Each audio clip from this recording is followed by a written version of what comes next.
Welcome back. We're all set for the semifinals. Let's see how this came out. First one, it's that Coletta and that Corey guy. Those magnificent men in their flying machines. Well, the American International Airways flying machine with the pilot, Connie Coletta, getting set to duke it out with Corey McClanathan. Winner is one step closer to $100,000.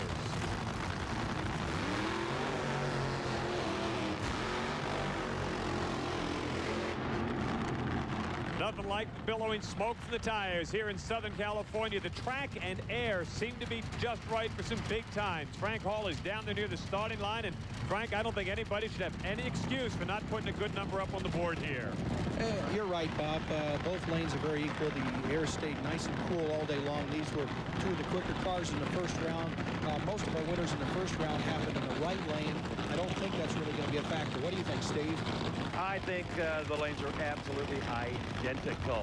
Now, Connie Coletta has been down this racetrack 3 times this weekend, and all 3 times he has been a rolling blowtorch.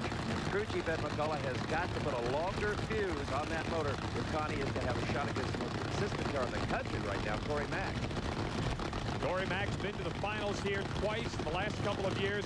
No Coletta has ever won the Budweiser Top Fuel Classic, and that's because no Coletta has ever gotten to the finals. Dick LaHaye did back in 1987. He went to the finals, got punched out by Joe Amato. Ed McCullough and this very talented team, under the watchful eye of the aforementioned Dick LaHaye, are going to try to take Connie and put him into the finals, or hopefully, at least for this team, they'll meet Scott Coletta.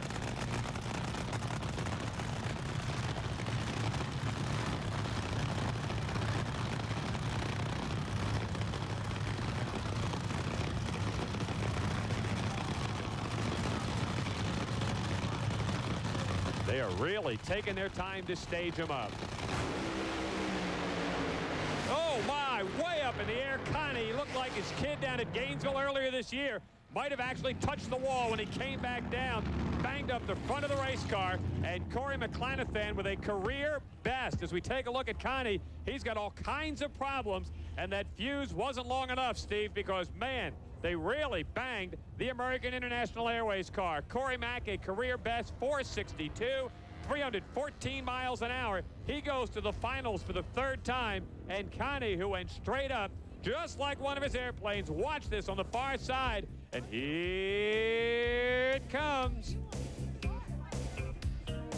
Bam, and it comes back down, and the front end of that race car is history.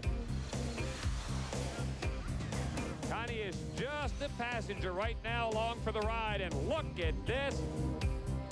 A picture-perfect run for the Mickey D's car. 462 for the win. Not even thousands of hours as a jet pilot doesn't prepare you for one of those deals. No, it really don't. It come up, and I thought it would hang there and start to come back down again, and the clutch got more aggressive inside the car. You know, they just pulled it on up, and then I tried to pedal it, and I was behind on it, so we just got a messed up front end on the car. We'll fix it. I'm sure you will. Sorry to see you out, buddy. You know, in the first round, Corey McClanathan had problems smoking the tires near the finish line. His crew chief's with me right now. We're live on the starting line before the final. Lee, you made some adjustments, and it produced a record run. Can you do it again? Well, we think we can. It's cooling down a little bit here, and the track's getting prepared real well, so we're hoping for the best. So don't go away, because after this break, we're going to come back and meet the other finalists, because we are live in Bud Classic Top Fuel Action final round coming up.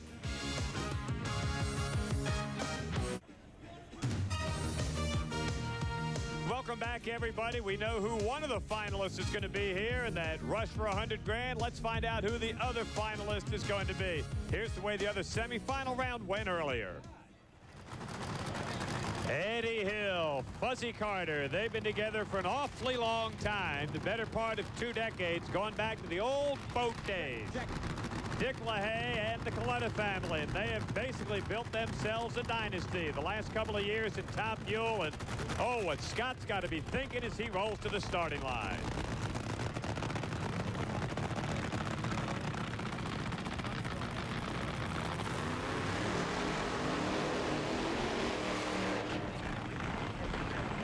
Frank Hawley, as a former driver, can you possibly surmise what Scott Coletta must be thinking after watching what his dad just went through before him?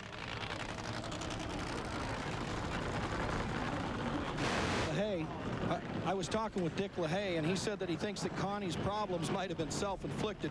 He wanted to have this little staging battle because Corey McLenithan never wants to stage first. Connie forced him to do that. That burned a lot more fuel out of the car, and Dick thinks that Connie's wheel stand was a result of burning that extra weight off the front end of the car.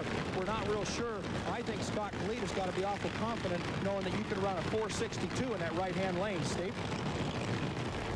Now, it's very interesting because you talk about that. Don Garlis, to this day, will tell you that's the reason he did that big blow over at Englishtown years ago, that he ran too much fuel out of it and lightened up the front end. Of course, Eddie, right here at this track, a big blow over a couple of years ago.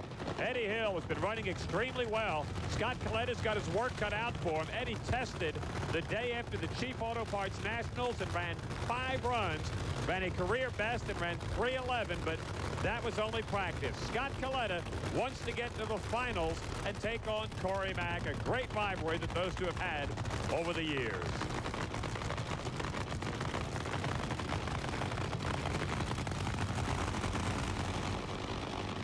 They're set. Eddie Hill up in smoke, and he is out of here. Scott Kalita, 479. 299 and change, and the Kalitas will be in the finals, and the kid is plenty happy about that. A reaction time of 471. Eddie Hill smoked the tires.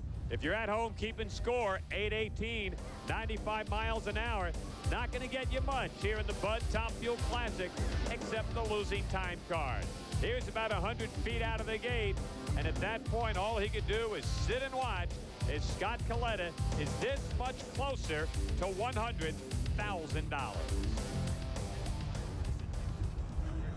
Scott Kalita for the first time in his career in the final of the Budweiser Classic. What went through your mind when you saw your dad do that moonshot? Did you drive any differently because of that? No, yeah, I staged. Secondly, I was in the final last year, but hey, we just want to go whip on Corey. It's my turn. He won last week. My turn, hopefully. Nobody he would rather race for big money. That'll set it up. It should be fun. It'll be interesting to see if anybody stages first in this. These two babies might run out of fuel before anybody moves into stage. Scott and Corey Mack. Down on the starting line again, Frank Hawley. We're live back on the starting line, and our other finalist in the Budweiser Classic is Scott Kalita. And with me is his crew chief, Dick LaHaye. Dick, you got a tough car in the other lane there, but you guys are up to the challenge. What do you think the final's going to be like? It should be a real good race. You know, we're not looking to go out there and set the world on fire, but we're looking for somewhere between a 65 and a 68, and hope that Scott can leave on time, and we'll take home that $100,000. $100,000 is a great payday for any race team. The finals set for one of the most exciting top fuel races of the year. What do you think, Bob Fry? Well, I think a 65 or 68 might not be good enough to get that win. We'll find out when we come back live on TNN.